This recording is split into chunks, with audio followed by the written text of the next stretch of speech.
At my graduation party, my mom stood up and declared, "Since I paid for your education, you owe me half your salary forever." I laughed until she handed me a contract. My dad's lawyer smiled and said, "Actually, that's not how this works." I'll never forget the way the whole room went silent. My graduation party was supposed to be a celebration, but instead, it turned into the most insane moment of my life.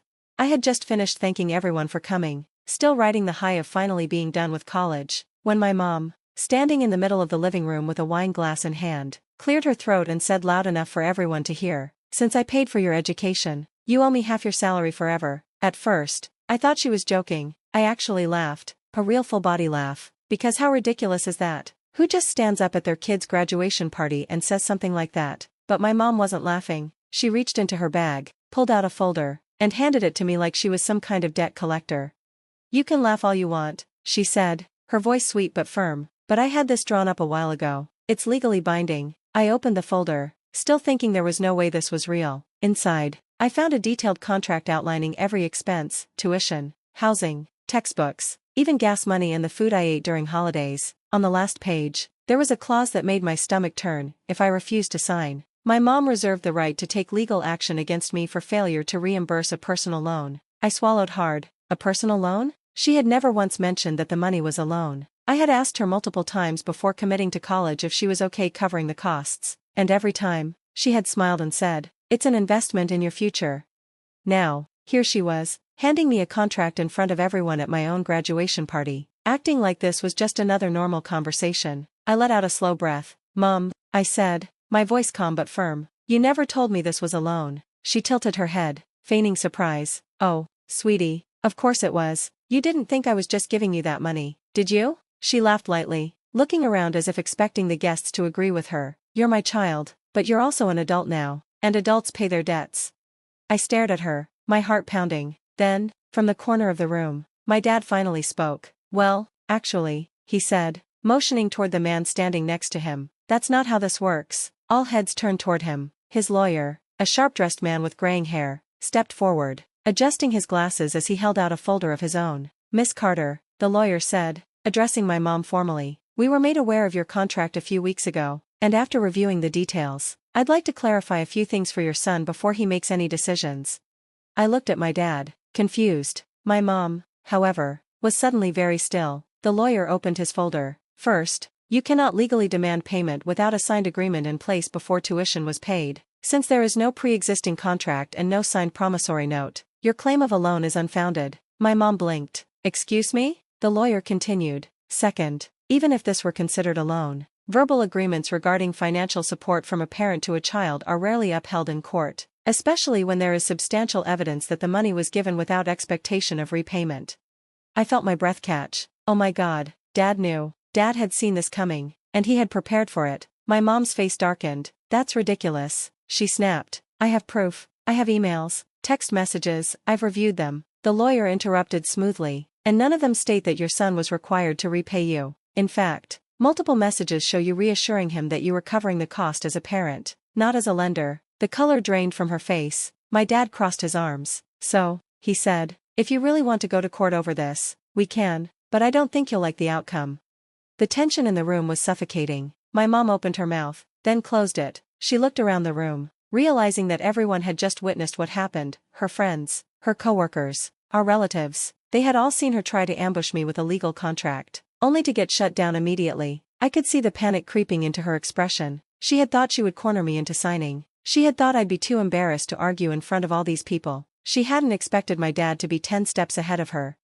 But she wasn't done yet. "Oh, I see how it is," she said, her voice shaking with barely contained anger. "You think you're so smart, don't you?" She turned to me, her smile returning but her eyes furious. "You think you can just take from me and then walk away?" I shook my head. "Mom, I never took anything from you. You offered." Her face twisted. "You are so ungrateful," she spat. "After everything I've done for you, this is how you repay me?" She turned to the crowd, her hands shaking. "I raised this child alone. I worked 2 jobs. I sacrificed so much for him."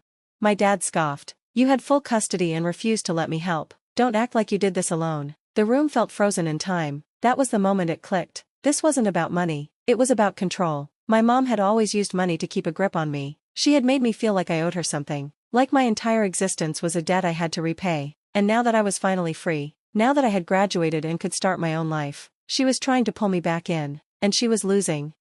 Her hands clenched into fists. She turned to me one last time and hissed, "You'll regret this." I didn't even have time to respond before she grabbed her purse and stormed out of the party. The second the door slammed shut behind her, my legs nearly gave out. I felt my dad's hand on my shoulder. "You okay?" I exhaled, my hands still shaking. "I don't know." My dad gave me a small, knowing smile. "Don't worry, this isn't over." And he was right, because my mom, she wasn't done yet, and the next thing she did? It was so much worse.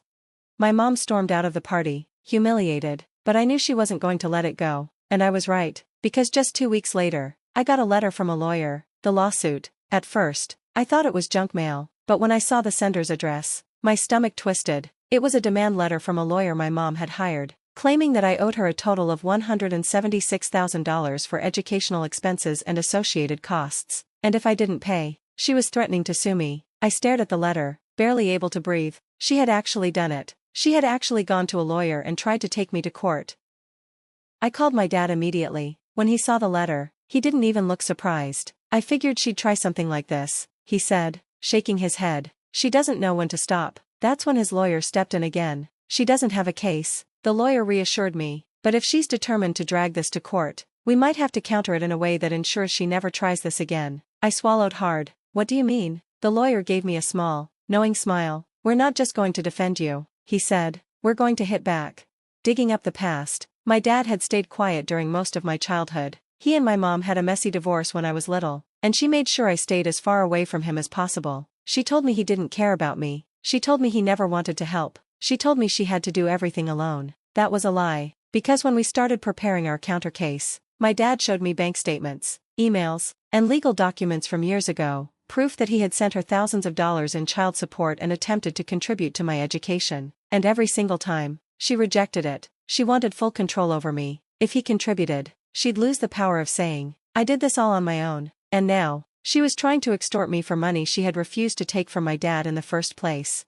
The counterattack. When her lawsuit officially landed in court, my dad's lawyer didn't just file a defense, he filed a counterclaim. We sued her back for fraud, emotional distress, and misuse of funds. See, during our investigation, we discovered something that made my blood run cold. My mom hadn't even used all the money she claimed she spent on my education. Yes, she paid for my tuition, but the numbers didn't add up, because during those 4 years, she had taken out additional student loans in my name, ones I never knew about, loans that were way more than my tuition actually cost. She had been pocketing the extra money, and when we presented that to the court, everything fell apart for her. The final blow. The case dragged on for months, but in the end, she lost. Not only did the judge throw out her case against me, but she was ordered to pay back every penny of the fraudulent loans she took out in my name. She tried to argue, tried to cry her way out of it, but the evidence was airtight, and when the verdict was read, she looked at me with pure hatred. "This is your fault," she hissed. "You betrayed me." I just stared at her, finally seeing her for what she really was. "You did this to yourself," I said. The aftermath. She went completely off the rails after that, tried to call me, text me, beg me to reconsider. Then, when that didn't work, she started telling everyone that I was a selfish, ungrateful son who had sued his own mother. She told her friends, our relatives, even my old teachers, but the truth was out, and no one believed her anymore. Her reputation ruined, her finances a disaster. She tried to appeal the case, but she didn't have the money for another lawyer. And I walked away free from the guilt, free from the manipulation, free from the debt she tried to trap me in, and for the first time in my life, I finally felt like I could breathe. She lost, and not just in court, she lost everything, her case, her reputation, her financial security, but even after that, she still couldn't let it go, because people like her, they don't stop until they have nothing left to lose. The final act of desperation. A few months after the lawsuit, I got a call from an unknown number. I let it go to voicemail. When I checked the message, my stomach twisted. It was my mom. Her voice was shaky, almost desperate. "Hey, sweetie, I know things have been rough between us, but I really need to talk to you. It's important." I didn't call back. A week later, she showed up at my job. I was working my first post-grad job at a decent company, finally getting my life together, and there she was, standing in the lobby like she belonged there. My stomach dropped. I pulled my manager aside and told him everything. Security escorted her out within minutes. That same night, she sent me an email. Subject, "Please read." I debated ignoring it, but curiosity got the best of me. It was long, full of guilt-tripping and emotional manipulation. She said she was struggling because of the lawsuit, That she had lost her job because people had heard about what she did. That she was in debt now and couldn't afford rent. And then, the real reason for the email, she wanted me to help her financially. I laughed out loud. After everything she put me through, after trying to trap me in a lifetime of debt, now she wanted me to bail her out? She ended the email with, "You owe me after everything I've done for you." No, I didn't know her a damn thing. The final revenge. I ignored the email, but my dad, he had a better idea. We had one final move left to make. Because while she was focused on suing me for money, she forgot one very important thing, the fraudulent loans she took out in my name. That was a federal crime. And since she was so desperate to get people to believe I was the villain, she kept running her mouth, telling everyone who would listen about the case, the lawsuit, and how her own son turned on her, and someone reported her. I don't know who did it, but one day, I got a call from my dad. "She's been arrested. She had falsified loan documents under my name." That's identity theft. And the government? They don't take that lightly. She was charged with fraud and identity theft, and because the amount of money was so high, she was looking at actual jail time. I didn't go to the trial. I didn't need to. She called me again from jail, trying to make me feel bad. I let it go to voicemail. This time, I didn't even listen.